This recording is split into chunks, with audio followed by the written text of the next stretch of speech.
እንችላለን እኮ ነው የምልህ እንችላለን። እምንገርም ነበር። እንደ ቲምም እንደ ኢንዲቪዥዋል ምርጥ ነበር። እነዚህ ሁለት ልጆች ቅመሞች የጌትኬ ሁለት ጎል አስቆጥሯል። ጽድት ያለ አጥቂ፣ ምርጥ አጥቂ ፍሎሪያን ቪርትዝ ተዋል። እቺ ቅመም ናት። በቃ ፕሪሚየር ሊግ ላይ ምርጥ ተጫዋች ፕሪሚየር ሊግ መሆኑ የማይቀር እኮ ነግረናችሁ ነበረ። አንድ ጎል አንድ አሲስት በ10 ጨዋታ 6ኛ ጎሉ ነው። ኢማጂን እየቆጠርከው ምድረ ወያላ ምድረ ፎቃቃ ጠላት ማለት ነው። 116 ሚሊዮን ፓውንድ ፍሎፕ ያደረገ ተጫዋች ምናምን ያልከውን ታየዋለሁ። እንደ ቲም ምርጥ ነበር። ኢብራሂማ ኮናቴም ጎል አስቆጥሮ በሞት ላጠው ለአባቱ እንግዲህ ጎሉ መታሰቢያ አድርጎለታል።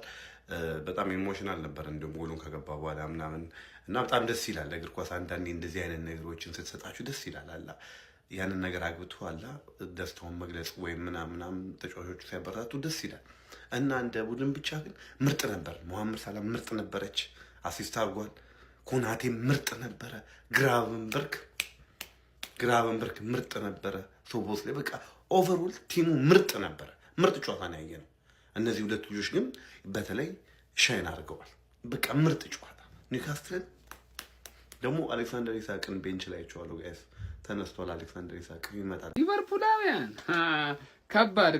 ከባድ ማን ዘንድሮ ቶፕ ፎር ገብ ሊበዛበት ነው መሰለኝ። እኔም ጣመኛው እንጂ አልጣመኝም። ትርፍዬ እየተጋደለች ነው። ያ ብቻ አይደለም፣ ሃንግማንም ዛሬ ፐርፎርም ያደረገበትን መንገድ አይታችኋል። ካምባክ ሰርቶ ነው የመጣው።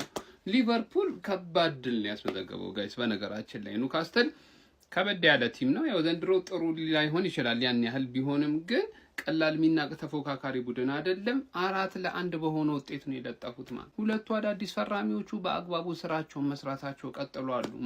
ሁለቱ እየተጣመሩ ነው፣ እየተዋዋዱ ነው።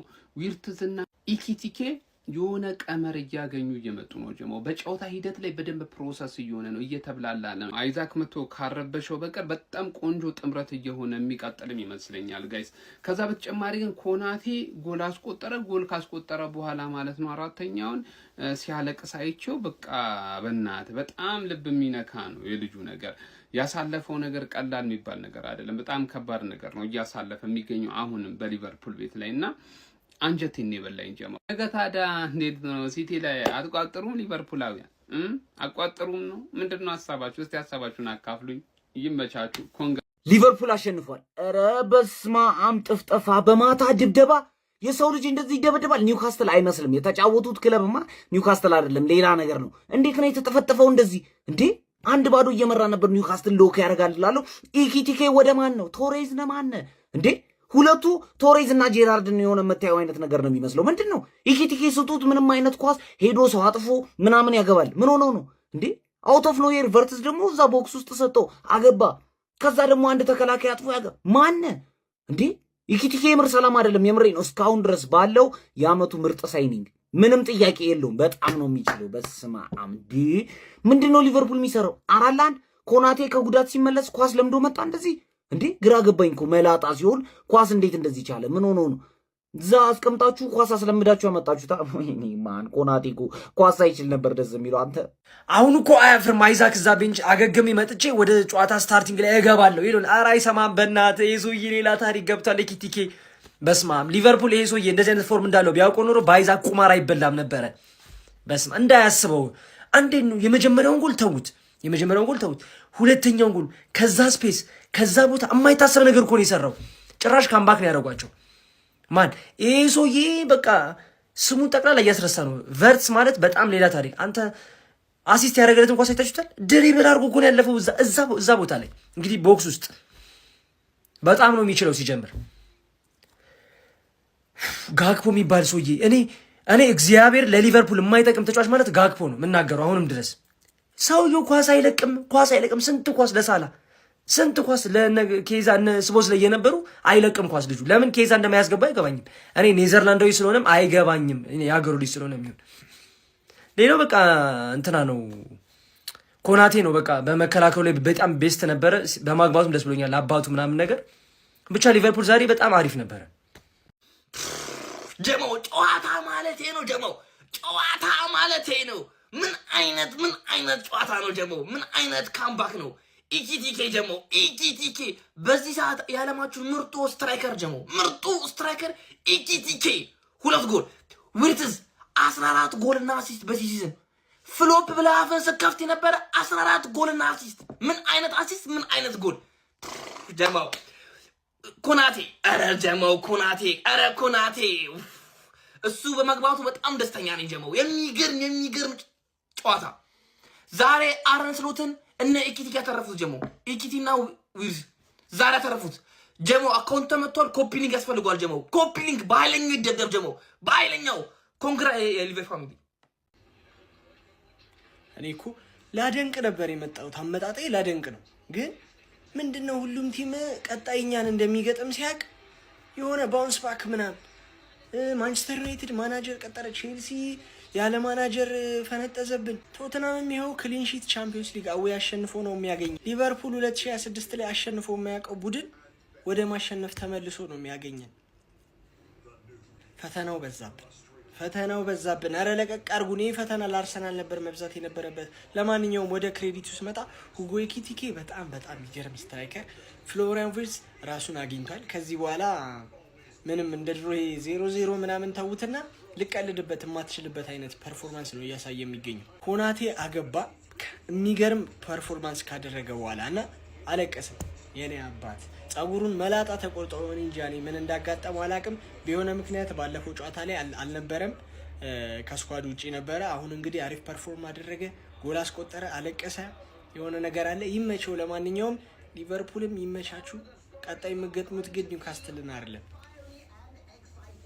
ሊቨርፑል ኒውካስልን 4-1 ደበደበው ፈርስት ሃፍ ብቻ ነው ኒውካስል ፈርስት ሃፍ ላይ እስኪያገባ ድረስ እና ሰከንድ ሃፍ 15 ደቂቃ ነው የተጫወተው በአጠቃላይ 30 ደቂቃ ነው የተጫወተው ተለጠለጠ ፈርስት ሃፍ ኢኪቲኬ ቨርሰስ ኒውካስል ኢኪቲኬ 2-1 አሸነፋቸው ሰከንድ ሃፍ ደግሞ ቨርስ ሳላ የሰጠውን ኳስ አቤት እኔ ቨርስ ግን እግሩ ላይ ኳስ እንዴት እንደሚያምር እንዴት አድርጎ እንደመታየው አመታቱ ራሱ ቅርቀስ ብሎ በዳዴ ሮጣ አትይዘውም ጥግ ላይ በቃ ሲያረካ ሳላህ በቃ ሳላህ ጋክፖ እና ስሎት አውት ስቲል ከዛላ ባለቀ ሰዓት ደግሞ ኮናቴ ደገመለት ኮናቴ ከለክሶ ተመልሶ አገባ ሪያል ማድሪድ አትሄድም ሲባል የሰው ያቋሙ እየተስተካከለ ነው መሰለኝ ሪያል ማድሪድ ያድክም የሆነ ሰውዬ ለማንኛውም ጫናው ትርፌ ላይ ነው ትርፌ ሊጨንቃት ነው ነገ ሊጨንቃት ነው ምን ፉላም ሃሪ ዊልሰን ቅርቅር ታውቂያለሽ እኮ ተጫዋቾችሽ 300,000 የሚቀበሉት ለትልቅ ጨዋታ እንደሆነ እኮ ያውቃሉ አሁን ያሳዩሻል ከፉላም ጋር ያሳዩሻል ማንቸስተር ዩናይትድ ማን እንደሆነ ቸልሲ ዛሬ አሸነፈ ሊቨርፑል አሸነፈ ተመጣጣኝ ቡድኖች ሲጫወቱ ምናምን ደስ ይላል እኛ ብቻ እኮ ነው ድብድብ የምናደርግ አናስሞክር ምናምን ታውቃለህ 4-4 አሸነፈ ራሱ አንረካ ምንም አይረካው አይሞከርብም አደነግጥ ገባል አልፎ ብቻ ዝም ብለህ ታቀበላለህ 3 ነጥብ ቻሪቲ ነው ገባል ጋርዝ ወርክ we're doing God's work አረጋጋው የፕሪሚየር ሊግ ጨዋታዎች ነጥብ መጣል በኋላ ኒውካስትል ዩናይትድን 4-1 በሆነ ሰፊ ውጤት ማሸነፍ ችሏል የሚገባው ቡድን ያሸነፈው በዚህ ጨዋታ ላይ ኒውካስትሎች አስቀድመው ነበር በጎርደን አማካይነት 36ኛው ደቂቃ ላይ ጎል አስቆጥሮ ቀዳሚ የነበሩት ማለት ነው ጎርደን በየአመቱ ሊቨርፑል ላይ ጎል ማስቆጠር የሚቀናው አይነት ተጫዋች እንደሆነ ዘንድሮ ማስመልክቶናል ለሶስተኛ ተከታታይ አመት ነው ሊቨርፑል ላይ ጎል ማስቆጠር የቻለው ከዛ በኋላ ሁጎ ኤኪቲኬ 2 ቆንጆ ጎሎችን ያከታተለው በማስቆጠር ሊቨርፑልን 2-1 መሪ ያደረገ ከዛ በኋላ ከሁለተኛው አጋማሽ መልስም እንግዲህ ፍሎሪያን ቪርትዝ 67ኛው ደቂቃ ላይ ሌላ ቆንጆ ጎል እንዲሁም ደግሞ ኮናቴ 93ኛው ደቂቃ ላይ ቀሪዎቹን ጎሎች በማስቆጠር ጨዋታውን ሊቨርፑል 4-1 በሆነ ውጤት ማሸነፍ ችሏል ብዙ ፖዚቲቭ ነገሮችን ከጨዋታው ላይ ማንሳት እንችላለን በሊቨርፑል በኩል ቪርትዝ ወደ ቀድሞ ብቃቱ እየተመለሰ እንደሚገኝ የተመለከተ እንገኛለን በተለይ ባለፉት 10 ጨዋታዎች እያሳየ የሚገኘው ፎርም በጣም ድንቅ ነው ከኤኪቲኬ ጋር ያላቸውም ጥምረት በተመሳሳይ በጣም አስደናቂ ነው ማለት ይቻላል በመሐመድ ሳላ በኩል ግን በጣም ጥያቄ የሚያስነሳ ጊዜ ነው ያረገ የሚገኘው የምናቆም ሳላ በሊቨርፑል ቤት እየተመለከትን ነው ለማለት በጣም አስቸጋሪ ነው ሩጫዎቹ ቀንሰዋል ያ የምናቆም ጥረት ሳላ ሲጠር እየተመለከት ነው አይደለም ከጎል ፊት አይናፋር ሆኗልና በጣም አስቸጋሪ ጊዜ ነው እያሳለፈ የሚገኘው ለማንኛውም በሊቨርፑል በኩል ግን ከዛሬ 3 ነጥብ በኋላ በ39 ነጥብ 5ኛ ደረጃ ላይ በፕሪሚየር ሊጉ ተቀምጧል ስለምሽቱ ጨዋታ እናንተ ምን ትላላችሁ ሐሳባችሁን ኮሜንት ሴክሽን ላይ አካፍሉኝ የፕላስ ምልክቱን መጫን እንዳትረሱ ምሽቱ ሰላም ነው አሸዋይና ነው ጌታ ሆይ 4 ጎል ሻምፒዮንስ ሊግ ሲባል ፕሪሚየር ሊግ የተሳካል ነው ባይዘው የቤተሰብ ወይኔ ዛሬ ኮናቴ ማለት ነው ጎል አስገብቶ የተሰማው ስሜት የኔ አባት እንዴት እንዳሳዘነኝ በጣም ነው ያሳዘነኝ። ከሀዘንም ስለመጣ ይሆን አላውቅም። እኔ እኮ ኮናቴን ድሮ ወቅሰው ነበር፣ ግን ዛሬ እንዴት አንጀቴን እንደበላው you have no idea። ዊርትዝ ዛሬ አሊሰን እና ሶቦዝ ላይ ነም እግዚአብሔር ይስጣችሁ። አሊሰን አንተ እንደ በረኛ አሞራ ነው በረኛው የተባለው ላንተ ነው። አሞራ ነው በረኛው ላንተ ነው። ላንተ ኢኪቲኬ ለብቻው ማለት ነው ለብቻው ይሄ ናሽናል አንተም ይዘጋጅለት፣ ብሔራዊ መዝሙር ምናምን ይዘጋጅለት። ኢኪቲኬ ስፔሻል ትሪትመንት የሚያስፈልገው ተጫዋች ነው። እንደ ከሌላ ተጫዋች እኩል መታየት የለበትም ኢኪቲኬ ማለት ነው። ብቻውን ሌጀንድ ነው ብቻውን ማለት ነው። ጋክፖን ገድዬ ግን እጄን ለመንግስት እሰጣለሁ። በዚህ አጋጣሚ ጋክፖን ገድዬ እኔ ጋክፖ አንድ ነገር ከሆነ እኔን ጠይቁኝ ማለት ነው። እጄን ለመንግስት ነው የምሰጠው። እሱን ልጅ ገድዬ ሚኒ ዛሬ ሳይደግስ አይጣላም ሆኖ ነው እንጂ ጋክፖ የሰራን ስራ እኔ አላማርም። ዛሬ እኔ አላማርም። ሞሳል አሲስት ስላደረግ እግዚአብሔር ይመስገን። እኔ አንተን አልናገርክም። አንተን ንጉሥ አይከሰስ ሆነብኝ እኮ እንዴት ልናገርክ? እንዴት ብዬ ይሁን እኔ ምንም አልልም፣ ምንም አላማርም። ዛሬ 4 ጎል አስገብተን 4-1 አሸንፈን የወጣ ነው። እንችላለን። ይሄንን ክለብ ነው የምደግፈው። እሺ እኔ ሊቨርፑል ይሄ ያ የምታውቁት እዛ ሚንኮታኩት ምና ኖ ዲስ ኢዝ ማይ ክለብ። እሺ አሁን ተኙ፣ መሽቷል። ለፍሎሪያን ቪርትስ እንደዚህ መለወጥ ጋይስ የቀድሞ የሊቨርፑል ተጫዋች ፒተር ክራውች የተናገረውን በጣም አንድ አስገራሚ ንግግር ላካፍላችሁ። እንግዲህ ፒተር ክራውች በሊቨርፑል ቤት እንደምታስታውሱት በጣም ድንቅ ጊዜን ማሳለፍ የቻለ እንግሊዛዊ ቁመተ መለሎ አጥቂ ነበረ። ታዲያ ከ2 ወራት በፊት ማለትም ታህሳስ ሲጀምር ማለት ነው ፒተር ክራውች ለፍሎሪያን ቪርትስ ይህንን ምክር አካፍሎት ነበረ። ፍሎሪያን ቪርትስ እኔ ሊቨርፑል በመጣሁበት ጊዜ ልክ እንዳንተ ተቸግሬ ነበር። ምናልባት በዛ በተቸገርኩበት ጊዜ ሌላ ክለብ ቢሆን ኖሮ እየተጫወትኩ ያለሁበት ይሄ ተጫዋች አይረባም ወይም ደግሞ አይመጥንም ወደ ዛ ብሎ ተብዬ በገዛ ደጋፊዎችም ልጠላና ተቃውሞ ሊደርስብኝ ይችል ነበር። ነገር ግን በሊቨርፑል ቤት እንደዚህ አይደለም። የሊቨርፑል ደጋፊ አንተ የምትችለውን ነገር እስከሰጠው ድረስ ታትረህ እስከሰራህና ተወዳጅ ልጅ አንገትህን ደፍተህ የምትሰራ ተጫዋች እስከሆንክ ድረስ ሁሌም ቢሆን አይጥሉህም፣ ከአንተ ጎን አብረው ይቆማሉ። ጎሎችና አሲስቶች በጊዜ ይመጣሉ። ነገር ግን አሁን አንተ የምትችለውን ከማድረግ አትቦዝን፣ ሪላክስ አድርግ። በጊዜ ሂደት ነገሮች ይስተካከላሉ። ይሄንን ካደረክ ግን በጣም ለዘላለም ማትቆጭበትና ለዘላለም ሁልጊዜም በልባቸው የሚያኖሩ ደጋፊዎች ያሉበት ክለብ ሊቨርፑል ነው እየተጫወትክ የምትገኘው። ነገሮች ደግሞ ሲሳኩልህ ከዚህም በላይ አስደሳች ጊዜም በሊቨርፑል ቤት ታሳልፋለህ ብሎ ፒተር ክራውች እንግዲህ ከ1 ወር ተኩል ወይም ከ2 ወር ጊዜ በፊት ለፍሎሪያን ቪርትስ ምክሩን ለግሶት ነበር። ታዲያ ፍሎሪያን ቪርትስ እንደምታዩት ከታህሳስ አጋማሽ በኋላ ማለትም ባለፈው 1 ወር ተኩል ውስጥ 9 የጎል አስተዋጽኦችን በፕሪሚየር ሊጉ ለሊቨርፑል በማድረግ የትኛውም ተጫዋች ያላደረገውን የጎል አስተዋጽኦ ለክለቡ ማበርከት ችሏል። በዛሬው ጨዋታ ላይም 1 አሲስት አድርጎ አንድ በጣም የሚገርም ጎል ማስቆጠር ችሏል። ለማንኛውም ፍሎሪያን ቪርትስ ደምቆ ባመሸበት የፕሪሚየር ሊግ ጨዋታ ላይ ሊቨርፑል በአንፊልድ ኒውካስልን አስተናግዶ 1-0 ከመመራት 4-1 ጨዋታውን ቀልብሶ ማሸነፍ ችሏል። ጎሎቹንም ለሊቨርፑል ሂጎ ኤኪቲኬ በጣም የሚያማምሩ 2 ጎሎችን በፍሎሪያን ቪርትስ 1 አሲስት አድራጊነት እንደዚሁም ራሱ ፍሎሪያን ቪርትስ 3ኛውን ጎል አስቆጥሮ ኮናቴ ደግሞ 4ኛውን አክሎ ሊቨርፑል 4-1 ማሸነፍ ችሏል።